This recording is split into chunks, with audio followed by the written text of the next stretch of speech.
నా పేరు ప్రభుదాసు. నేను రిలయన్స్ తరఫున రిసోర్స్ పర్సన్గా వచ్చాను.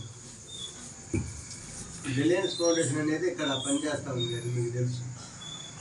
అనేక కార్యక్రమాలు చేస్తూ ఉంది. రైతులకు సంబంధించినవి కావచ్చు, పేదలకు సంబంధించినవి కావచ్చు, మంచినీటి అవసరాలు కావచ్చు, జీవనోపాధుల గురించి ట్రైనింగ్లు కావచ్చు, మిషన్ ట్రైనింగ్ ఇట్లాంటివన్నీ చేస్తూ ఉంది.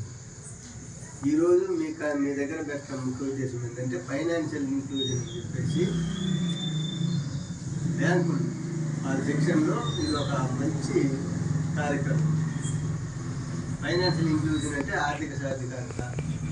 ఆర్థిక సాధికారత అంటే మనం డబ్బును ఎలా ఉపయోగించుకోవాలి, ఏ విధంగా డెవలప్ చేసుకోవాలి, ఏ విధంగా మనం దాని గురించి లబ్ధి పొందాలనేది ఈ యొక్క ఆర్థిక సాధికారత యొక్క ముఖ్య లక్ష్యం. ప్రధానమంత్రి మోడీ గారు ఏం చేశారంటే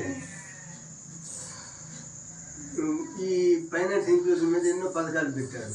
అందులో భాగంగా జన్ధన్ అకౌంట్ అని మీరు విన్నారా? చాలా మంది చేపించారు. మీరు జన్ధన్ అకౌంట్లో జీరో అకౌంట్ తర్వాత వాటిని మీరేమన్నా ఆపరేషన్ వాటిని మళ్ళీ రన్నింగ్ చేయటం చేర్చుకున్నప్పుడైతే కానీ జనరల్ కూడా రిపోర్ట్ ఏంటంటే చాలా జనరల్ అకౌంట్లు మళ్ళీ జనరల్ అకౌంట్ కింద మార్చుకున్నారు. అది జీరో అకౌంట్ నుంచి. జీరో అకౌంట్ ఉన్నప్పుడు కొన్ని రాయితీలు పెట్టింది గవర్నమెంట్. ఎటువంటి ఖర్చు లేకుండా మనం జీరో అకౌంట్ చేసుకోవడం బ్యాంకులో. మన డబ్బులే ఖర్చు కాకుండా జీరో అకౌంట్ చేసుకోవాలి. చేసుకున్న తర్వాత ఒక 6 నెలలు మనం కంటిన్యూగా ట్రాన్సాక్షన్ నడుపుకుంటా ఉంటే దాని మీద వాళ్ళు ఒక 5,000 రూపాయలు లోన్ ఇస్తారు. 5,000 లోన్ మనం కట్టిన తర్వాత ముద్రా లోన్ అని దానికి కొనసాగింపుగా ఇంకో పథకం పెట్టారు. ముద్రా లోన్ అంటారు.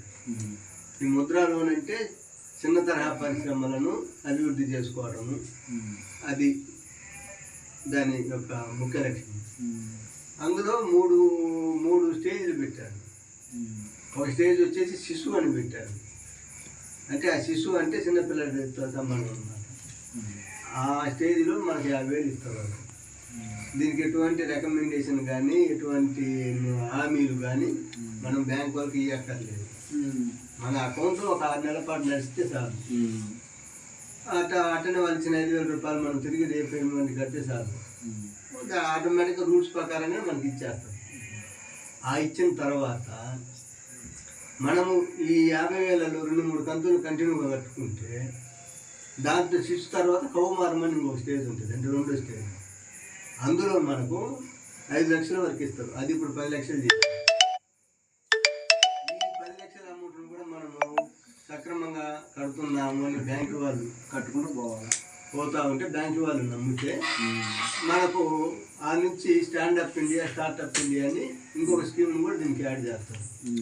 అంతటితోటి ఊరు కాకుండా మనం కట్టే డబ్బులకు వాళ్ళు బ్యాంకు నుంచి వడ్డిస్తారు.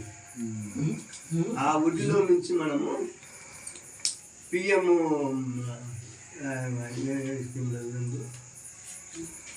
ఇన్సూరెన్స్ స్కీమ్,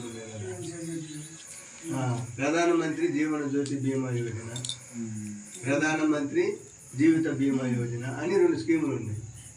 మన కట్టిన డబ్బులకు బ్యాంకు వాళ్ళు ఇచ్చే వడ్డీలో నుంచి 350 రూపాయలు కట్ చేసుకొని మనకు ఆ స్కీమ్ యాడ్ చేస్తారు. చేసినప్పుడు మనకు ఇన్సూరెన్స్ పరంగా ఇటువంటి ఏదన్నా అనుకోని సంఘటన జరిగినా, ఇంకొక ప్రమాదం